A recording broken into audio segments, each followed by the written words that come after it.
Reddy's Golden Adventure. Story and paintings by T. White. This little story is about the surprising adventure of a bored little boy, his dog, and Gramps as they learn 4 wonderful virtues on a hot summer day.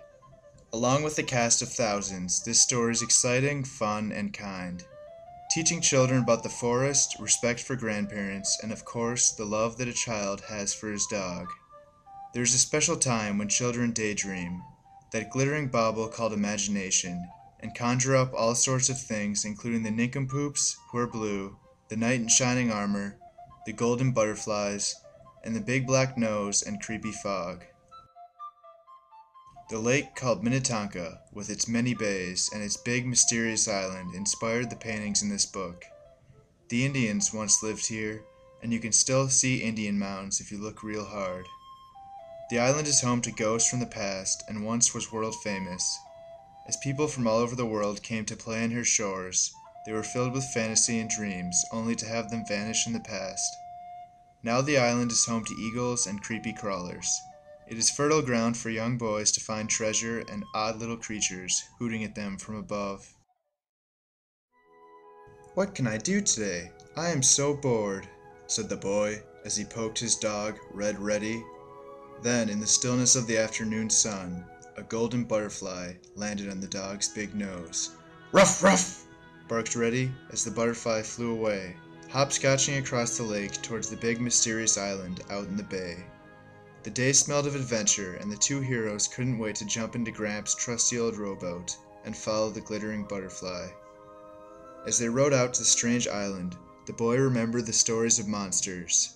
Creepy things, untamed, a secret place that only the brave could go. Meanwhile, a gentle breeze had pushed in a green, creepy fog that covered the island like a blanket of fine dew. They reached the shore without mishap, and then it happened. Crash! Plop! Gurgle! Ruff, ruff! Went Reddy as he jumped out of the rowboat, chasing a glittering butterfly into the creepy fog. "Holy cow, wait up!" yelled the boy as he fumbled around, tying up the old boat. The island was big. Huge trees hung over him, and strange sounds haunted his very being. He was starting to sweat, for he was lost, and the hairs in the back of his head were standing on end as 1,000 eyes peered down on him from above. "Reddy, where are you?" screamed the boy. Crack! Ribbit! Hoot hoot! Tick tick! Squash squash! Hiss hiss! "Something big is coming near! What can I do? Think! Think! Stand still, pretend you're a tree." He stood perfectly still, with his arms stretched out like a big, old tree. "Whoops! Ants in my pants, crawling up my leg!" yelled the boy. "Don't move, be brave, have courage, remain cool, pretend you're a tree," thought the boy. Actually, being a tree is quite grand, he thought, as the ants slowly crawled out of his pants.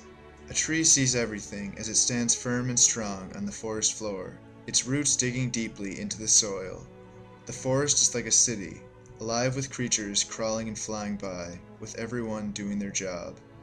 Listening, he gained wisdom, for he was not alone. The forest had a song to sing, and his ears became larger as he heard a tick here and a tack there, bob-a-dee-bop, buzz, grunt, swish. Then he heard a dog barking. The big, smiling sun peeked through the trees with streams of light to guide his way as the boy raced towards the barking dog. Whoa! Stopping in his tracks, he saw 2 big eyes from behind an old tree. "Peekaboo, how are you?" said the 2 brown eyes as they slowly walked out from behind the tree. "Howdy doody!" said the boy as he put out his hand in friendship to a wild pinto horse, all the while remembering that Gramps had taught him. "Be gentle but firm, whisper softly, singing songs in a horse's ear." As he carefully climbed up on the horse's back, he closed his eyes and pretended to be a great knight in shining armor. It was grand as they glittered in the noonday sun, and the horse first pranced, then broke to a gallop as they went in search of Reddy. They slowly galloped out of the dark forest and then entered a soft grassy meadow where the wild blueberries grow. "Hold up, my fine stallion, look at that," said the boy. "It's blue bears." Grunt, grunt, snort, and growl. The bears lumbered along, gorging themselves on the fine fruit. What nincompoops they are, for they have turned blue rolling around in the wild blueberries. They were brown bears, but now they're blue, and they are big, with big blue bums, noses, and paws. Now it's time to think. Perhaps control one's courage and choose another path around the bears, thought the boy. To have temperance, for they should never disturb big bears while eating their supper. Gracefully they took another path around the bears and didn't notice a huge golden cloud forming over their heads.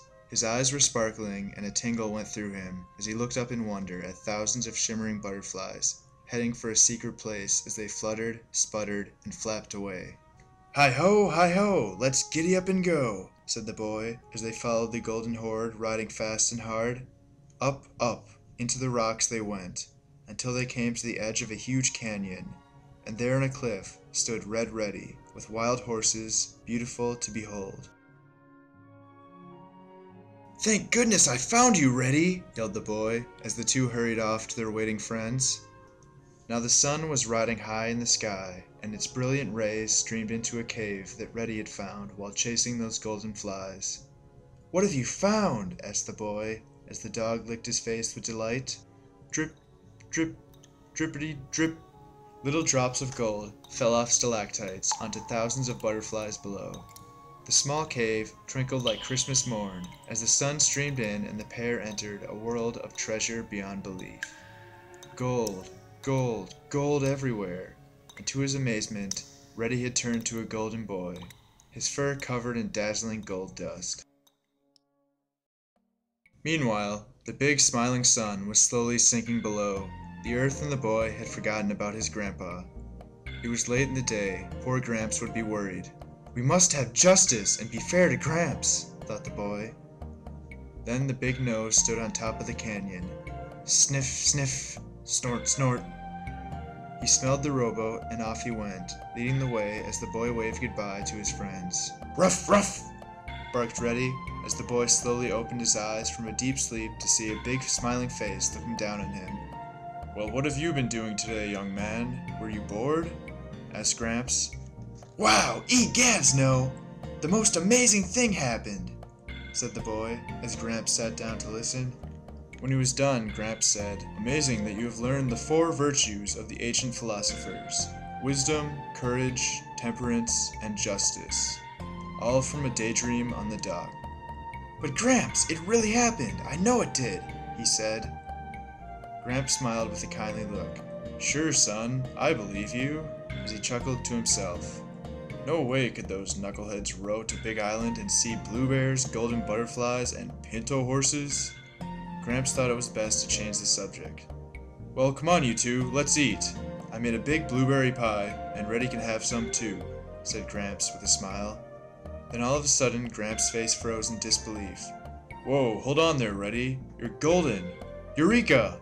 That dust you're covered with is gold. My word, young man, you really did have an amazing day."